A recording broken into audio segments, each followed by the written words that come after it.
Hello, আসসালামু আলাইকুম। Object oriented programming ক্লাসের আজকের ক্লাসে আপনাদের স্বাগতম। আমাদের আজকের টপিক হচ্ছে abstraction and interface. Abstraction and interface কনসেপ্টটা আমরা সি প্লাস প্লাস প্রোগ্রামিং ল্যাঙ্গুয়েজের পার্সপেক্টিভ থেকে একটু দেখব। আচ্ছা, প্রথমেই আসা যাক অ্যাবস্ট্রাকশনে। তো অ্যাবস্ট্রাকশন মানে কি? অ্যাবস্ট্রাকশন, আচ্ছা, এখানে একটা সংজ্ঞা দেওয়া আছে, একটা ডেফিনেশন, এটা একটু আমরা দেখি। আচ্ছা, ডেফিনেশনটা হচ্ছে abstraction refers to providing only essential information to the outside world and hiding their background details to represent the needed information in program without presenting the details। আচ্ছা, তার মানে হচ্ছে অ্যাবস্ট্রাকশন মানেই হচ্ছে কিন্তু হাইডিং, কোনো কিছু হাইড করা। আমরা কোনো কিছু হাইড করতেছি, অ্যাবস্ট্রাকশনের একটা বড় এখানে কি পয়েন্ট হচ্ছে আমরা হাইড করব। কি হাইড করব? Background detail. আমি একটা কাজ কাউকে করার পারমিশন দিচ্ছি বা কাউকে করার স্কোপ দিচ্ছি, কিন্তু ওইটার তাকে কাজটা করতে বলবো কোনো কিছু একটা ইউজ করে, কিন্তু এটার ব্যাকগ্রাউন্ডে কি আছে, এটার ডিটেল সম্বন্ধে তাকে আমি বলবো না। আমার ডিটেল প্ল্যান, পরিকল্পনা তাকে বলবো না, শুধু একটা কাজের আহ, জন্য তাকে বলবো। তো এটাই, যে আমরা আউটসাইড ওয়ার্ল্ডের কাছে আমাদের এসেনশিয়াল ইনফরমেশনগুলা আহ, আমরা প্রোভাইড করব যাতে সে কাজটা করতে পারে, এবং ওই কাজের ব্যাকগ্রাউন্ড ডিটেইলটা হাইড করব। কাজের ব্যাকগ্রাউন্ড তাকে বলবো না। আচ্ছা, যাতে আহ, আচ্ছা, to represent the needed information in program, যাতে সে কাজটা করতে পারে উইদাউট রিপ্রেজেন্টিং দ্য ডিটেল। মানে আমরা ডিটেল শেয়ার না করেই তাকে কারো কাছ থেকে একটা কাজ করে নেব, এটাই হচ্ছে আমাদের অ্যাবস্ট্রাকশনের কনসেপ্ট। আচ্ছা, তো আমরা এটা নর্মালি বোঝার জন্য যা বুঝলাম, তো এরকম আমরা যদি একটা বাস্তব এক্সাম্পল চিন্তা করি, তো আমি কাউকে একটা কোনো কাজ দিলাম, আমি একটা রিক্সা চালককে বললাম যে আমাকে আহ, এই জায়গা থেকে ওই জায়গায় নিয়ে যাও, আমাকে মতিঝিল থেকে আহ, ইত্তেফাক মোড়ে নিয়ে যাও। তো এই যে জায়গাটা আমাকে নিয়ে যাবে, তো আমি নিশ্চয়ই এটা কোনো একটা পারপাসে যাচ্ছি, মতিঝিল থেকে ইত্তেফাক ইত্তেফাক মোড়। তো এখন এই ব্যাকগ্রাউন্ড পারপাস তো আমি আর রিক্সাওয়ালাকে বলবো না, কিন্তু আমি একটা কাজে যাচ্ছি, কাজের ডিটেল তো রিক্সাওয়ালাকে বলার দরকার নাই। আমার কাজটা হলেই হলো, আমি যে রাস্তাটা পার হব, রাস্তাটা আমাকে ক্যারি করে নিয়ে যাবে, ওর যতটুকু তাকে বললে এই কাজটা সম্পন্ন হবে, আমি তাকে ততটুকুই বলবো, এর বেশি কিছু বলবো না। এটাই, যে আমরা ব্যাকগ্রাউন্ড ডিটেল কারোর সাথে শেয়ার না করে শুধুমাত্র তার কাছ থেকে কাজটা আদায় করার জন্য যতটুকু ইনফরমেশন তাকে দেওয়া দরকার ততটুকুই আমরা দেব। এই কনসেপ্টটাই হচ্ছে অ্যাবস্ট্রাকশন। তো অ্যাবস্ট্রাকশনের আমরা এখানে একটা এক্সাম্পল দেখতেছি সি প্লাস প্লাস কোডের। এখানে এই কোড সবার জন্য একটা হ্যালো ওয়ার্ল্ড কোড, খুবই সোজা একটা কোড। এখানে কি দেখা যাচ্ছে, একটা মেইন ফাংশনের মধ্যে cout hello C plus plus, মানে আমরা একটা হ্যালো সি প্লাস প্লাস এই লেখাটাকে প্রিন্ট করে দেখাচ্ছি। তো এটাতে কিন্তু বিশেষত্বের কিছু নাই, জাস্ট নর্মাল একটা কাজ, প্রিন্ট করে দেখানো। এই কাজটা আমি কি করে করতেছি, এই যে সি আউট ফাংশন দিয়ে। এখন সি আউট ফাংশনটা এই আমার হ্যালো সি প্লাস প্লাস কথাটা প্রিন্ট করে দিবে, কিন্তু এটার এই প্রিন্ট করার জন্য সি আউট যে আমি লিখতেছি, এই সি আউট দিয়ে, এই সি আউট অবজেক্ট দিয়ে আমি কাজ করতেছি, এই সি আউট অবজেক্টের ব্যাকএন্ডে কিন্তু আমাদের অনেক কাজ করতে হয়েছে। এই সি আউট অবজেক্ট যেটা আমরা ইউজ করতেছি প্রিন্ট করার জন্য, এই সি আউটের রেসপেক্টে কিন্তু আরো ডিটেইল অনেক কোড আছে। কিন্তু এই কোড তো আমার আমার দেখার দরকার নাই। আমার আমার পারপাস কি? আমার পারপাস হচ্ছে শুধুমাত্র একটা কিছু প্রিন্ট করে দেখা, তো আমার প্রিন্টটা হলেই হলো।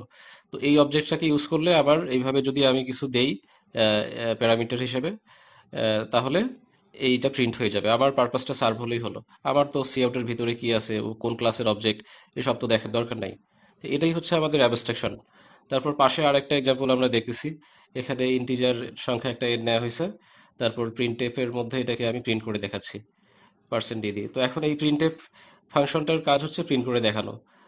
প্রিন্টএফ বিভিন্ন টাইপ অফ প্যারামিটার, বিভিন্ন সংখ্যার প্যারামিটার সাপোর্ট করে, যেমন এখানে দুইটা প্যারামিটার দেখা যাচ্ছে, কমা দিয়ে, পার্সেন্ট দিয়ে একটা, এন একটা, মানে দুইটা জিনিস সে সাপোর্ট করতেছে। আরও এখানে চাইলে আমরা আরও প্যারামিটার বাড়াতে পারি। তো এখন পার্সেন্ট এন ডি দিয়ে বোঝাচ্ছে একটা ইন্টিজার সংখ্যা এনটাকে সে প্রিন্ট করে দিবে। আমার প্রিন্টটা হয়ে যাচ্ছে। আবার পরের যে প্রিন্টএফ, আমরা পরের প্রিন্টএফটা দিয়ে দেখতেছি যে সে সিএসি কথাটাকে প্রিন্ট করে দেখাচ্ছে, মানে আমার প্রিন্টের কাজটা হয়ে যাচ্ছে। তো আমার যতটুকু কাজ ততটুকু হলেই তো হলো। এই প্রিন্টএফ ফাংশনটা কিন্তু শুধু প্রিন্টএফ লিখলেই যে হয়ে যাচ্ছে, এটার ব্যাকগ্রাউন্ডে কিন্তু আরও অনেক কোড আছে। বাট আমাদের ওই সব কোডের ডিটেলসে যেতে হবে না।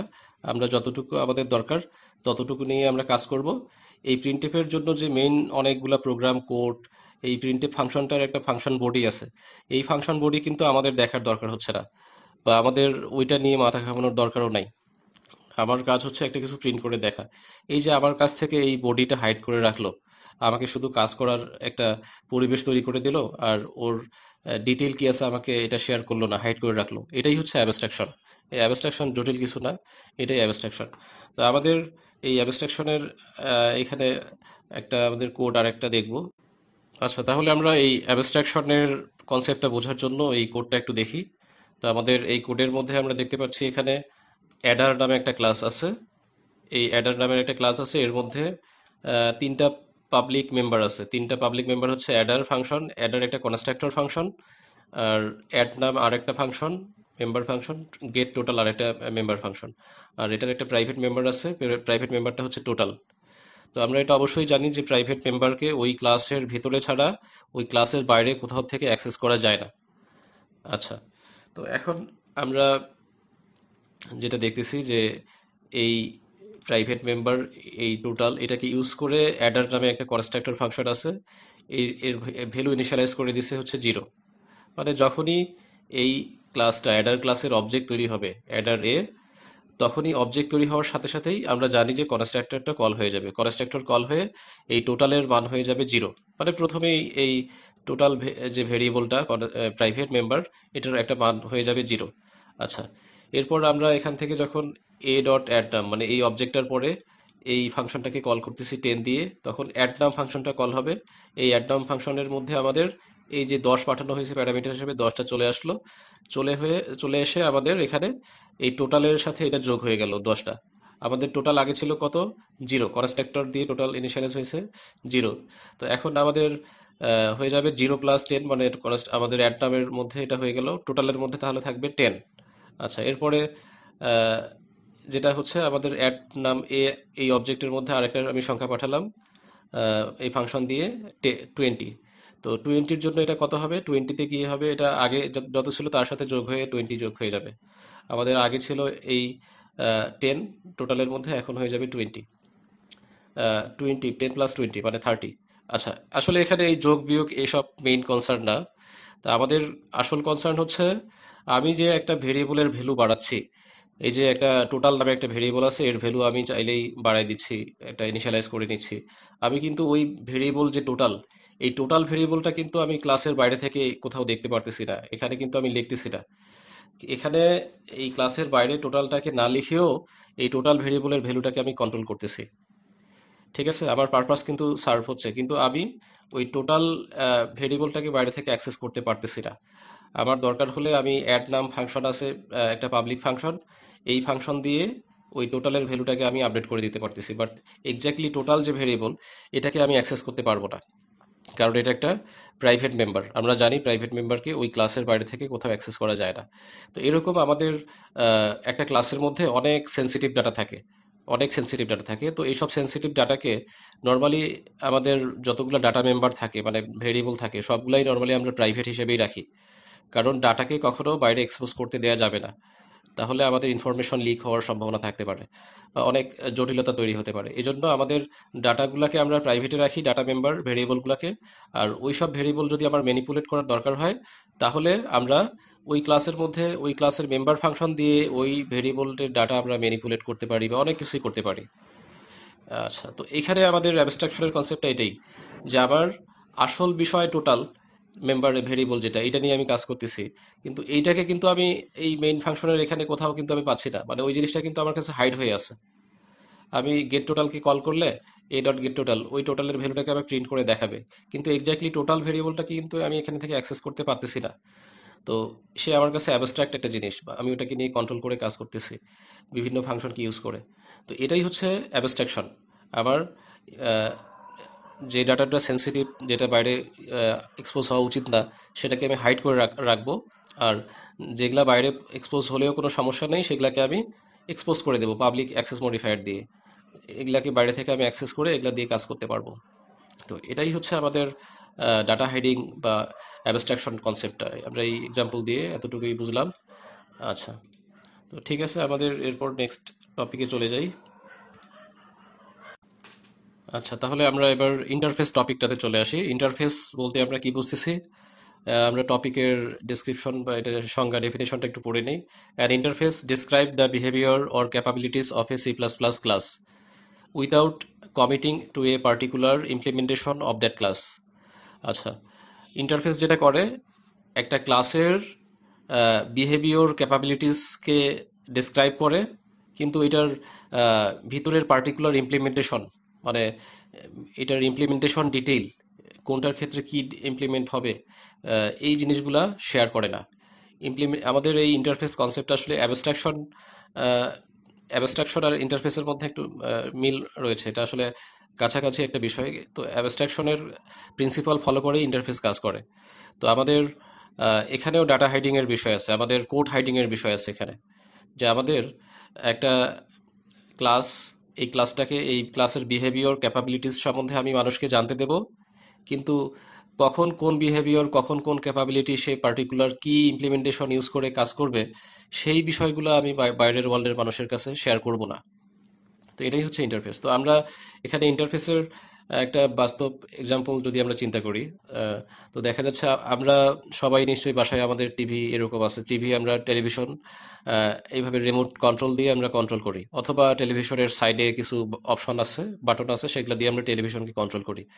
আমরা কিন্তু শুধুমাত্র আমাদেরকে বলে দেওয়া হয় যে এই অপশন আছে রিমোটের মধ্যে, আমরা ম্যানুয়াল দেখে পড়ে ওই জিনিসটাকে ইউজ করতে পারি। মানে আমরা কিন্তু একটা টেলিভিশনের ক্যাপাবিলিটিস, বিহেভিয়র, এগুলাকে কিন্তু ইউজ করতে পারতেছি, ঠিক আছে। কিন্তু আমরা এইটা ইউজ করার জন্য কি আমাদের এই ভিতরের সার্কিট বোর্ডে কি আছে, টেলিভিশনের সার্কিটের মধ্যে কি হচ্ছে না হচ্ছে, এগুলো তো আমাদের জানার দরকার হয় না, বা আমরা জানিও না। এটা ডিফারেন্ট একটা ইঞ্জিনিয়ারিং। তো আমরা একটা জিনিস ইউজ করব, ইউজার হিসেবে তো আমার ইঞ্জিনিয়ার হওয়া যাবে না, আমাকে ইউজার হতে হবে, ইউজ করতে হবে। এখন সব ইউজার তো আবার ভিতরের ইঞ্জিনিয়ারিং জানবে না, আমরা শুধুমাত্র একটা জিনিসকে ইউজ করা জানবো। তো এই ইউজ করার জন্যই যে ফ্যাসিলিটিটা দিচ্ছে আমাদের কে, সেটাই হচ্ছে ইন্টারফেসের মাধ্যমে দিচ্ছে। এই যে একটা টেলিভিশনের সামনে আমরা একটা পর্দা দেখতেছি, তারপর একটা রিমোট দিয়ে কন্ট্রোল করতেছি, এগুলাই হচ্ছে এক একটা ইন্টারফেস। তারপর সাউন্ড শুনতেছি একটা সাউন্ড বক্স দিয়ে, এগুলাই হচ্ছে আমাদের এক একটা ইন্টারফেস, যেগুলা দিয়ে আমরা ক্যাপাবিলিটিসগুলোকে ইউজ করতে পারতেছি, বাট আমরা ভিতরের ইমপ্লিমেন্টেশন ডিটেলস সম্বন্ধে জানতে পারবো না। তো এটাই হচ্ছে আমাদের ইন্টারফেসের কনসেপ্ট। তো আমরা ইন্টারফেসের একটা ইয়াতে চলে যাই, কোড এক্সাম্পলে চলে যাই। কোডের মধ্যে আমরা একটু দেখার চেষ্টা করি যে এখানে আহ, উপরে আরো কিছু কোড আছে, ইউজিং আইওস্ট্রিম, এটা তো আমরা জানি, বেসিক লাইব্রেরি ইনক্লুড করতেই হবে। এরপরে হচ্ছে এখানে C++ এর একটা ক্লাস দেয়া আছে, ক্লাসটার নাম হচ্ছে শেপ। তো এই ক্লাস শেপ এবং এই ক্লাসের একটা পাবলিক মেম্বার আছে, এটা হচ্ছে একটা ভার্চুয়াল ফাংশন। আমরা যেটা 7 নম্বর লাইনে দেখতেছি, এটা একটা ভার্চুয়াল ফাংশন। শুধু ভার্চুয়াল না, এটা pure virtual function. Pure virtual মানে হচ্ছে এই ফাংশন এই এই ক্লাসের মেম্বার, বাট এর এই ফাংশনের কোনো বডি ডিক্লেয়ার করা নাই। মানে এই ফাংশনের কোনো বডি এখানে নাই, এর নিজস্ব কোনো বডি এখানে নাই। আচ্ছা, তো আমরা দেখি এই শেপ ক্লাসটাকে, আমাদের কিন্তু এই ইনহেরিটেন্সের এই জ্ঞানগুলা, ভার্চুয়াল ফাংশনের জ্ঞানগুলো আগে থেকেই থাকতে হবে। আমি এখানে আর নতুন করে এটা শেখাবো না, আমরা জানি এই কোডটা সম্পূর্ণই কিন্তু আমরা আগে থেকেই জানি যারা এই ক্লাসটা করতেছো। তো এই যে রেক্ট্যাঙ্গেল ক্লাস, এ কি করতেছে, শেপ ক্লাসকে ইনহেরিট করতেছে, ইনহেরিট করে কাজ করতেছে। ইনহেরিট করে কি করলো, ওই যে পিওর ভার্চুয়াল যে ফাংশনটা ছিল ওখানে শেপ ক্লাসের মধ্যে, তাকে তার বডিটা ওই আহ, তার বডি ডিটেলস ছিল না, সেই বডিটা এখানে দিয়ে দিল। যে আমরা এখানে যেহেতু রেক্ট্যাঙ্গেল, আমরা ড্রয়িং রেক্ট্যাঙ্গেল, রেক্ট্যাঙ্গেল ড্র করতেছি। এখানে আরো অনেক কোড থাকবে, আমাদের শুধুমাত্র বোঝার জন্য এতটুকুই দেওয়া হচ্ছে। আচ্ছা, একইভাবে সার্কেল আরেকটা ক্লাস, এই হচ্ছে শেপ ক্লাসকে ইনহেরিট করে ওই ড্র নামে যে আবার একটা ভার্চুয়াল, পিওর ভার্চুয়াল ফাংশন ছিল, তাকেই ইমপ্লিমেন্ট করে দিচ্ছে, ও তার বডি লিখে দিচ্ছে যে আমরা এখন ড্রয়িং করতেছি সার্কেল। তো এটাই আমাদের একটা বিষয় অবশ্যই বোঝা উচিত, যে আমরা যখন একটা পিওর ভার্চুয়াল ফাংশনকে ইনহেরিট করি, তখন ওই না, একটা অ্যাবস্ট্রাক্ট ক্লাসকে, একটা ক্লাসকে ইনহেরিট করি, ওই ক্লাসের মধ্যে যদি কোনো পিওর ভার্চুয়াল ফাংশন থাকে, তাহলে আমরা এটা অবশ্যই জানি যে ইনহেরিট করার সময় আমার ওই পিওর ভার্চুয়াল ফাংশনের বডিটা অবশ্যই দিয়ে দিতে হবে, না হলে এটা হবে না, আমার কম্পাইলটা মানে এরর খাবে এটা। কারণ হচ্ছে আমি যাকে ইনহেরিট করতেছি তার মধ্যে এমন একটা মেম্বার আছে যার কোনো বডি নাই। তো এরকম তো কোনো মেম্বার আসলে আলটিমেটলি থাকা যাবে না। তো এটার বডিটা এখানে আমরা যেখানে ইনহেরিট করা হচ্ছে সার্কেল, রেক্ট্যাঙ্গেল অথবা সার্কেলে, সেখানে গিয়ে আবার ওই ফাংশনটারই বডি ডিফাইন করে দেওয়া হচ্ছে, যেটার মেইন শেপ ক্লাসের মধ্যে যেটার বডি দেয়া ছিল না। আচ্ছা, তো এখানে তাহলে আমরা দেখা যাচ্ছে শেপ একটা বেস ক্লাস, এটাকে ইনহেরিট করে আমরা আরো দুইটা ক্লাস পাইছি, রেক্ট্যাঙ্গেল এবং সার্কেল। এবং রেক্ট্যাঙ্গেল সার্কেল ক্লাসে অন্য কোনো কিছুই নাই, তারা শুধুমাত্র ওই পিওর ভার্চুয়াল ফাংশনটা যেটার বডি ছিল না এটারই নিজের মতো করে ইমপ্লিমেন্ট করছে। এখানে লিখছে তার মতো করে ড্রয়িং রেক্ট্যাঙ্গেল, আবার এখানে লেখা হয়েছে সার্কেলের মধ্যে ড্রয়িং সার্কেল। মানে আমাদের ফাংশনের নাম কিন্তু সেম আছে, বাট ভিতরের বডি কিন্তু সেম নাই। এখানে আমি চাইলে যে কোনো কিছুই লিখতে পারি রেক্ট্যাঙ্গেলের মধ্যে, আবার এখানে চাইলে আমি আলাদা অন্য কিছু লিখতে পারি, যেটা আমরা অলরেডি লিখছি। এখানে দেখা যাচ্ছে সার্কেল আর এখানে দেখা যাচ্ছে রেক্ট্যাঙ্গেল। তো বডিতে মিল থাকবে না, বাট ফাংশনের সিগনেচার, ফাংশনের রিটার্ন টাইপ, যে ভয়েড, ফাংশনের নাম, এসব মিল থাকবে আর কি। আচ্ছা, ঠিক আছে, আমরা তাহলে এই ক্লাস 3টা সম্বন্ধে বুঝলাম। এখন আমরা আসল পয়েন্টে চলে আসি যে ইন্টারফেসের কনসেপ্টটা কি। তো আমরা প্রথমেই রেক্ট্যাঙ্গেল ক্লাস এবং সার্কেল ক্লাসের, এই রেক্ট্যাঙ্গেল ক্লাস এবং সার্কেল ক্লাসের দুইটা অবজেক্ট তৈরি করলাম। অবজেক্ট তৈরি করে আমরা রেক ডট ড্র, যখন রেক ডট ড্রকে কল করতেছি তখন আবার ইমপ্লিমেন্টেশন কোনটা পাচ্ছি, আমরা কোন জিনিসটা কাজ করতেছে, রেক্ট্যাঙ্গেলের যে ড্র ফাংশন সেইটা আমার কল হবে। আবার যখন আমি সার্কেলের ড্র কল করতেছি তখন হচ্ছে সার্কেলের ড্রটা কল হবে। তো এইভাবে আমাদের যখন যে ইমপ্লিমেন্টেশনটা দরকার হবে, এবং এখানে একটা কমন ফিচার, কমন ফাংশন সবার মধ্যেই আছে। মানে আবার রেক্ট্যাঙ্গেলের মধ্যেও ড্র ফাংশন দেখতেছি, সার্কেলের মধ্যেও ড্র ফাংশন দেখা যাচ্ছে। জিনিসটা কিন্তু একই, মানে ফাংশনটার নাম কিন্তু একই, কিন্তু আমাদের অবজেক্টের বেসিসে এটা তার ফাংশনালিটি চেঞ্জ হয়ে যাচ্ছে। যখন আমি রেক্ট্যাঙ্গেলের জন্য ড্র কল করতেছি তখন ড্র হয়ে যাবে রেক্ট্যাঙ্গেল, যখন আমি সার্কেলের জন্য ড্র কল করব তখন ড্র হয়ে যাবে সার্কেল। তো এই কনসেপ্টটাই হচ্ছে আমাদের ইন্টারফেসের কনসেপ্ট, যে আমরা এই ড্রয়ের ইমপ্লিমেন্টেশন ডিটেল জানবো না, আমরা এর ভিতরে কি আছে জানবো না। এখানে ইন্টারফেসের মতো কাজ করবে এই জিনিসটা। আমাদের আউটসাইড ওয়ার্ল্ডের জন্য ইন্টারফেস হচ্ছে শেপ, পাবলিক, ভয়েড, ড্র। মানে আমাদের আউটসাইড ওয়ার্ল্ড এই বিষয়টা জানতে পারবে যে শেপ ক্লাসের, এই ক্লাসের মধ্যে আমাদের আহ, এই ইন্টারফেসের মধ্যে আমাদের ড্র নামে একটা ফাংশন আছে। তো সে শুধু ড্রকে কল করবে, ড্রকে জানবে, কিন্তু এটার ভিতরে যে বডিতে কি আছে রেক্ট্যাঙ্গেলের মধ্যে, তারপরে সার্কেলের মধ্যে বডিতে কি আছে, এগুলা কিন্তু তারা জানবে না।